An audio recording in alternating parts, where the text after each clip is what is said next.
চুল ঝরে পড়া একটা চিরাচরিত সমস্যা, বিশেষ করে বর্ষাকালে।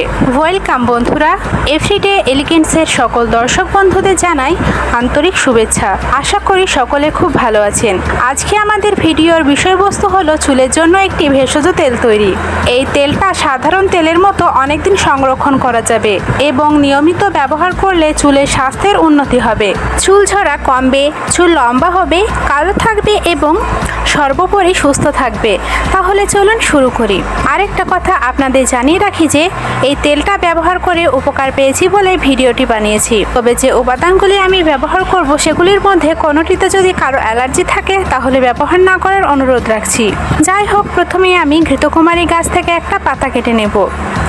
পাতাটা যেন টাটকা হয়, মানে পাকা বা খুব পুরনো যেন না হয়।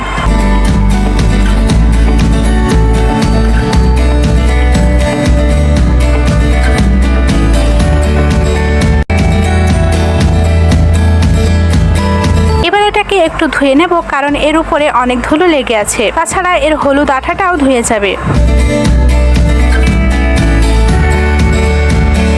আর এখানে নিয়ে নিয়েছি কারি পাতা ও জবা ফুল। কারি পাতাটা আগেই ধুয়ে রেখেছিলাম, জবা ফুলগুলো আমি শুকনো নিয়েছি, তবে টাটকা ফুল ও কুড়ি ব্যবহার করা যাবে। এবার কিছুটা পেঁয়াজ কুচি করে নিচ্ছি।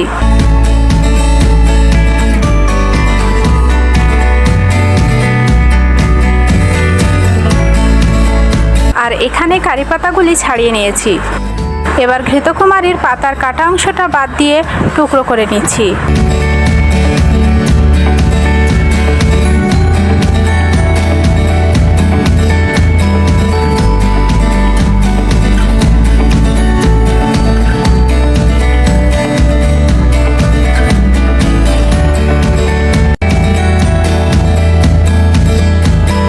এবার একটা পাত্রের মধ্যে নিয়ে নিলাম ঘৃতকুমারীর পাতার টুকরো, পেঁয়াজের টুকরো, জবা ফুলের পাপড়িগুলি,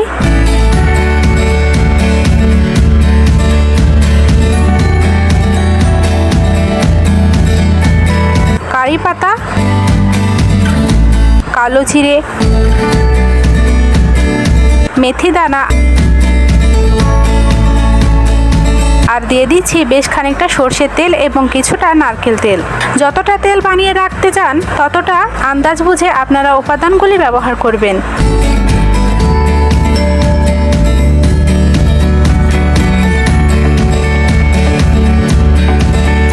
এবার এটাকে গ্যাসে বসিয়ে দিয়েছি, মাঝে মাঝে নেড়েচেড়ে রান্না করব এটা।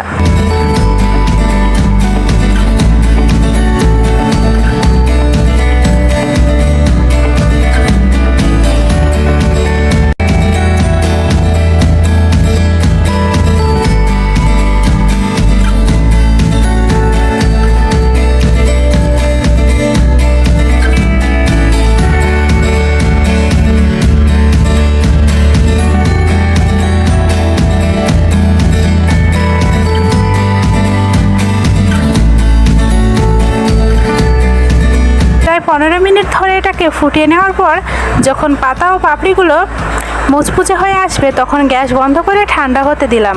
একটু ঠান্ডা হলে ছাঁকনি দিয়ে ছেঁকে তেলটা আলাদা করে নিচ্ছি।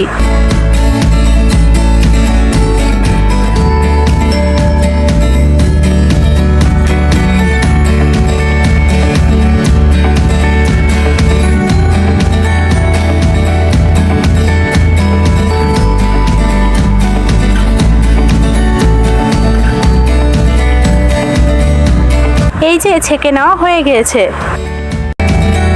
এবার একটা কাচের জারের মধ্যে ঢেলে নেব তেলটা সম্পূর্ণ ঠান্ডা হলে।